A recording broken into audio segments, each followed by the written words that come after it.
শীতকাল চলে যাচ্ছে আর হাঁসের মাংস খাবো না এমন কি হয়?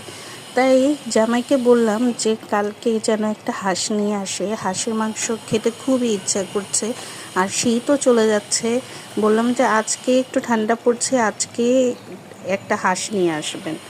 জামাই তো আমার হাঁস আনতেই চায় না, কারণ তারও প্রেশারের প্রবলেম, আমারও প্রেশারের বাড়তি। যাই হোক, নিয়ে চলে আসলো রাতের 9টায়। এরপরে কাটাকুটা করলাম, কাটাকুটা করে রান্না বসিয়ে দিলাম। রান্না শেষ করতে করতে এভাবে আস্তে আস্তে মশলাগুলো কষাতে কষাতে আমার বেজে গেছে 10:30। রাতের 10:30টায় গিয়ে তারপরে ভাত খেতে গেলাম।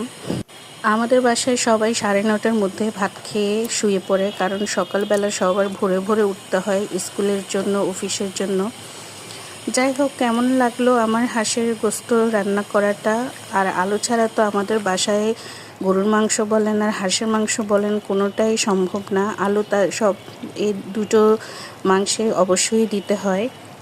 আর হাঁসের মাংসটা কিন্তু আমি সবসময় খুবই কষিয়ে রান্না করি, মানে তেলের ভিতরে কষিয়ে রান্না করি। কেমন হলো সবাই অবশ্যই জানাবেন।